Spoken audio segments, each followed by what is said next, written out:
Hi, loves. I hope that you are feeling good.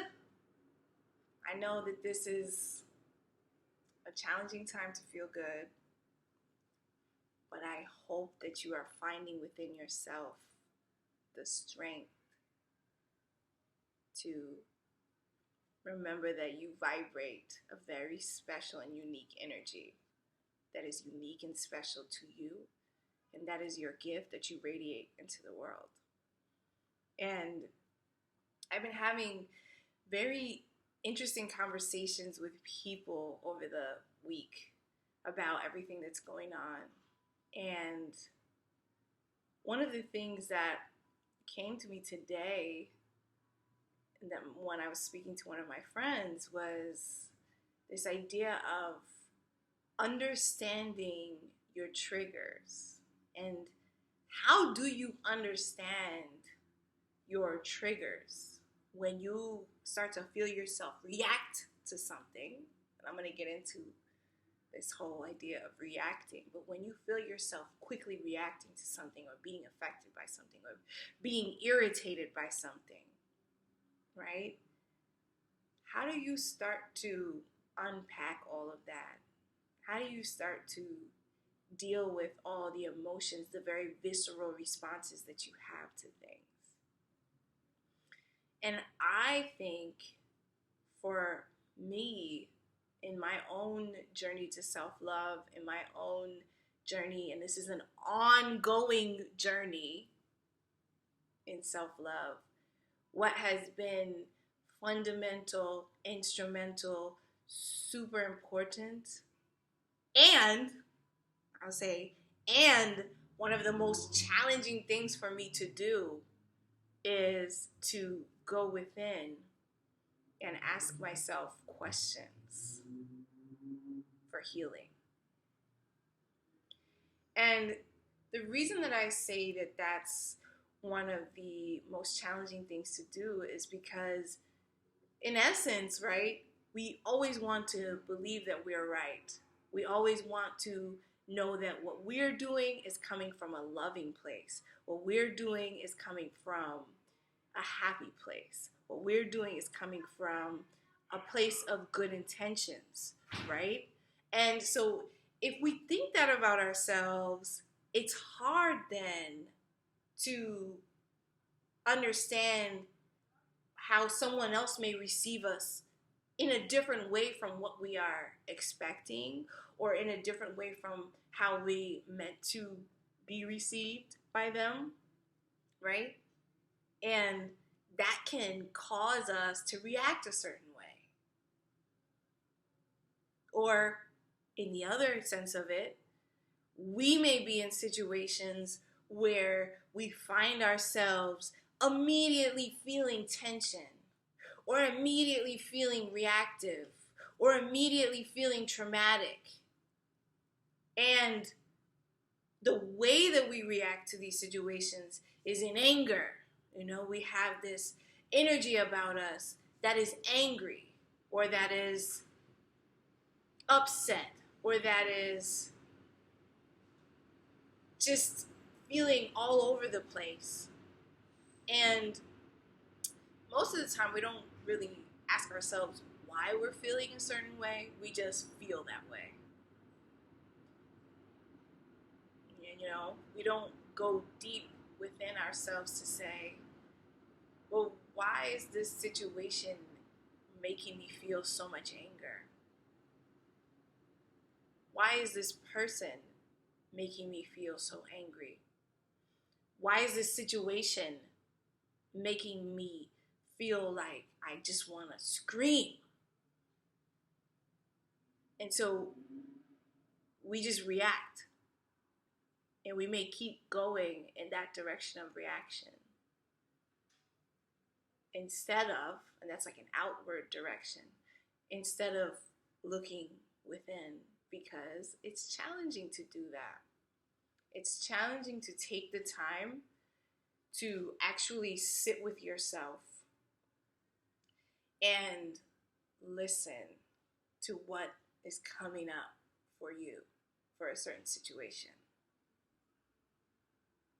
And I want to, before I get even deeper into this, I want to pull apart a couple words because, the teacher in me always likes to look up definitions of things. And the first word that I looked up was the word trigger. And we know trigger literally means that it's a mechanism to fire a gun, right?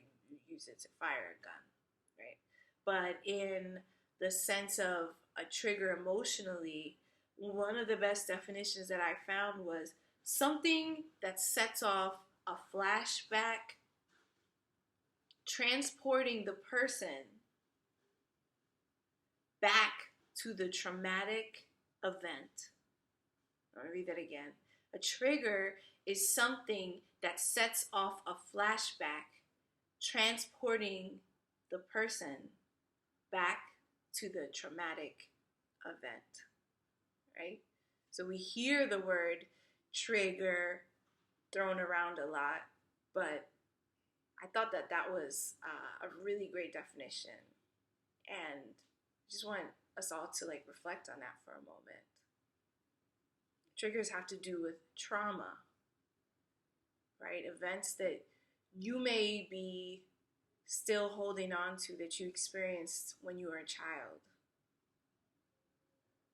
We all walk around with pockets of trauma or energy of trauma on our bodies, and we carry that around, and we've been carrying that around for years. And the interesting thing is there's this concept of ancestral trauma, and that is basically the idea that you are carrying trauma from your bloodline that has been passed down from your ancestors, and you are carrying that with you as well. And it's like sometimes we react to things, we get triggered by things, and we're not even really sure where that's coming from. And it could be that it's something that is passed down. Ancestral trauma is real. And there's a lot of work that has to be done with families as well, because we carry a lot of trauma that has been sort of passed down to us. But in terms of personal trauma for triggers, we carry it with us. It's like a pocket of energy that you hold within your body. And usually when you are triggered, that area of your body reacts, right? Like for me, a lot of times my stomach would get into knots when I started to feel triggered by something. And in my childhood, the same sorts of things would happen in terms of the trauma that I experienced.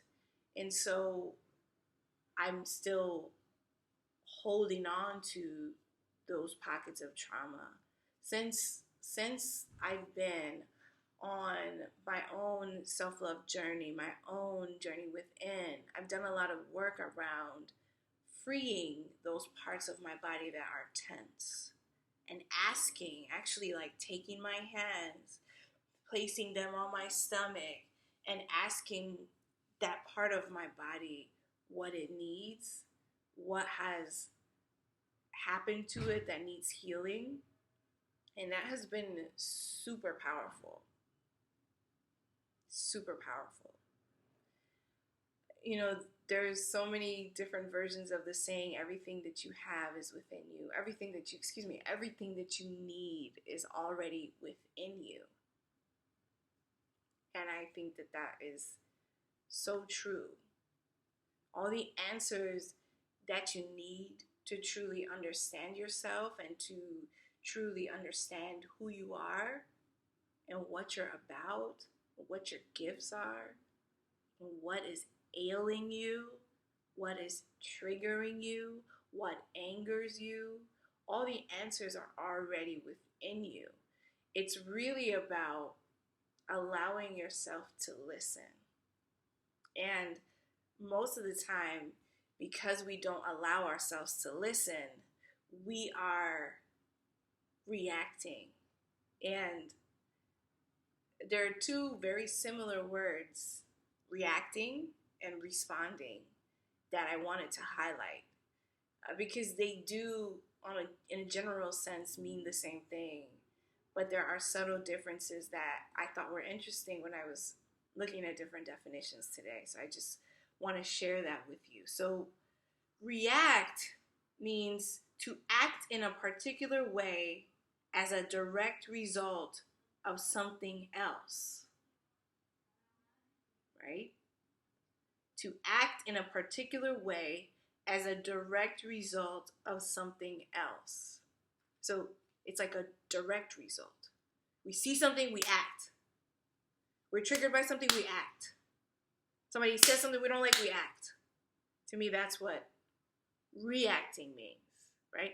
When your body has an allergic reaction, you eat something that you may be allergic to, your body reacts right away, right? Now, one of the interesting things I found about the word react was in terms of chemistry, right? React means to change in a physical or chemical way when put with another substance. To change in a physical or chemical way when put with another substance.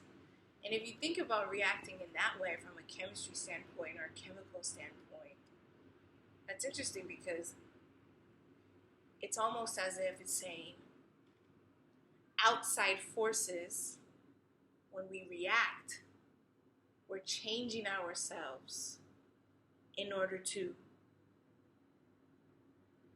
react to what's going on in front of us. Instead of taking a moment to see what's happening in front of us and then reflecting on it and then taking the time to respond. And I think specifically with technology, and which is a wonderful tool, and the fast-paced internet and Wi-Fi and all of these amazing things that we have at our disposal, right? Not all of us, but many of us. With access to all of these things at our disposal, it makes the world very fast. And so because the world is so fast, we also learn that everything we do has to be fast. React fast. Make a decision fast. Instead of taking a moment to reflect, to think about it, to listen to your body, listen to your spirit, listen to your mind, listen to what's going on up here, and then make a decision. Then create a response. And so when I say react versus respond means to say something in return. And return to me is an exchange, right? So to say something in return. And another definition I saw was to make or create an answer. And when you make something, right, you're working at it, like you're thinking it through in order to create it and to give it to someone else or to pass it out into the universe. And that takes a little bit more time than reacting. So today, I really want to encourage you to think about your own triggers, right? About those definitions that I shared and your own pockets of trauma and the things that you still carry around with you every single day. That could be from 6 years ago, that could be from 10 years ago, that could be when you were 4 years old. I shared that I've experienced childhood trauma, and it was when I was like 4 or 5 years old. And it's something that I didn't even understand until I was like 32 years old. And I remember that when I reflected and meditated on it, and the answers came to me about what I had experienced as a child, I started bawling in a way I had never bawled, and I mean crying a lot. And it was really a release of all of this trauma, all of this energy that had been pent up, that I had been walking with for so long, to release it. But it came after doing a lot of reflection, a lot of writing, a lot of pausing, asking myself questions, and then listening. A lot of the times we don't listen. We may see it, we may receive a sign, but we're not really allowing it in. You know, we kind of just like, okay, yeah, I saw it, but we're not allowing it into our lives so that we can digest it and think about it and think it through and then respond to it, right?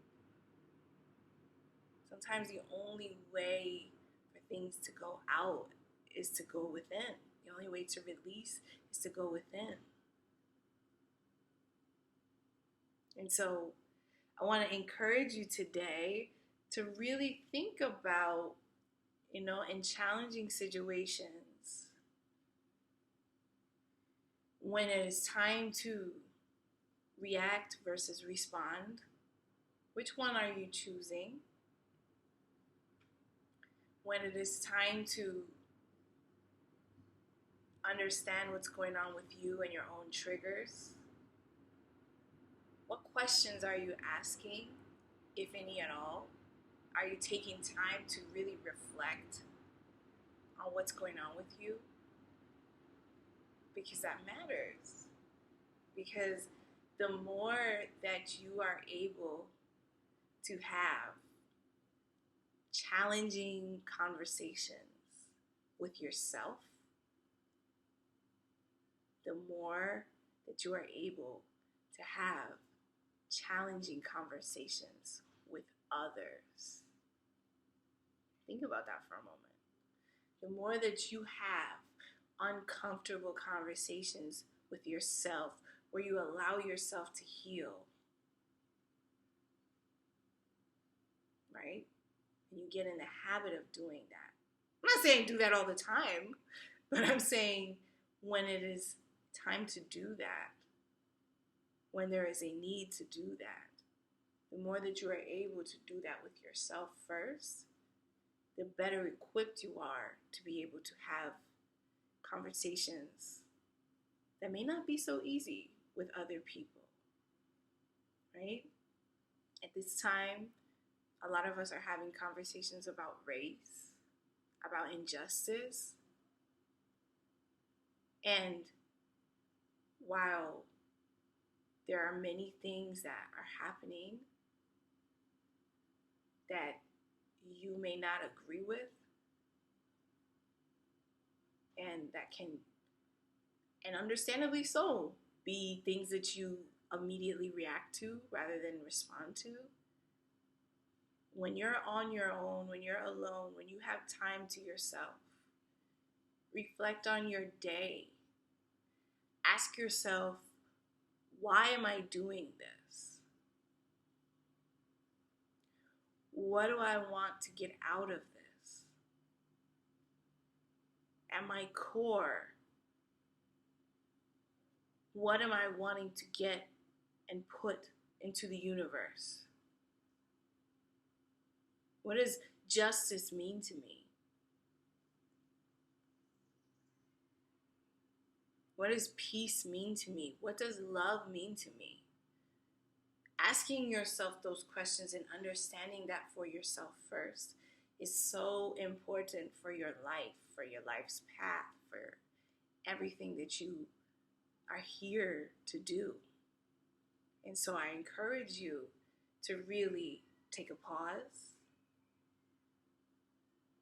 ask yourself a question, and then listen. That's the hardest part. It's the listening. And when you listen, when you receive, it's not a critical reception. When I say that is, don't listen with a critical ear. Like, yeah, but that's not true. But that couldn't happen. That couldn't be me. That's the natural way we want to react. But I encourage you to just listen with an open ear, an open heart, an open mind, and allow your inner self to reveal itself to you. Allow yourself to be vulnerable enough in front of yourself to really learn about your truth. It takes time, it takes patience, and it is not quick. It's not instant,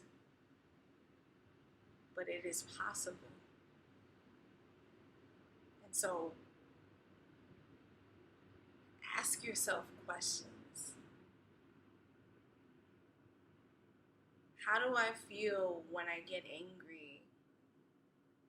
How does my body react when I'm feeling uncomfortable? What have people told me about who I am?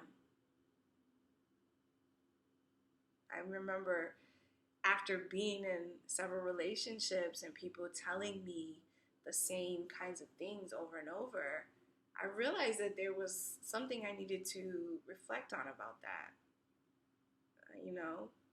There was some work that I needed to do around that I wasn't going to go puff my chest out this whole time and just be like, you're wrong, I'm right. I was a very critical person and a very judgmental person. And I was very quick to react to things before I started looking within. And I realized when I started doing my work within, asking myself, well, why am I so critical?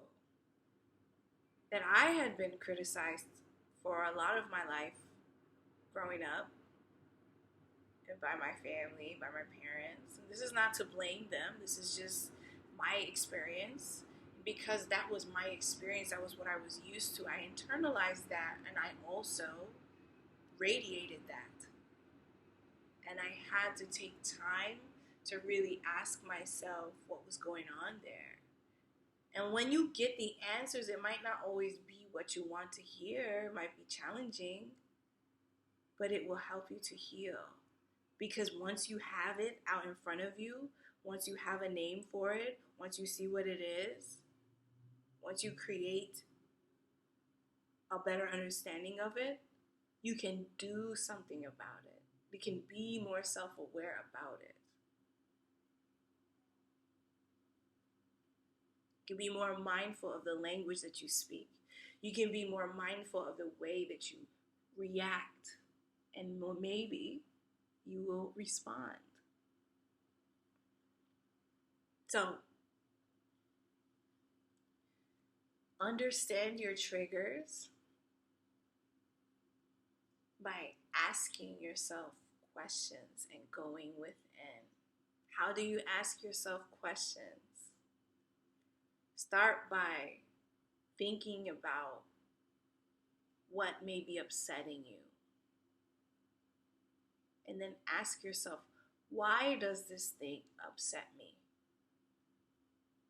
If it's something someone has said about you, you can parse out and figure out whether you want to accept that truth. And also, it's really important to listen to this voice, not necessarily this voice. You know the difference? This is, to me, my heart, my truth, my intuition. This is my logic, my ego. And so, my strategy, right? This is my guide. So I think of it that way. So when I'm listening with my chest. I'm listening from my heart. So take a pause. Ask a question. And then and listen. Let yourself reflect. You might have to keep asking yourself the same question. And that's okay. It's really okay. And remember, when you hear the response, when you hear the answer from within, listen to it with an open heart, not a judgmental heart, not a critical heart.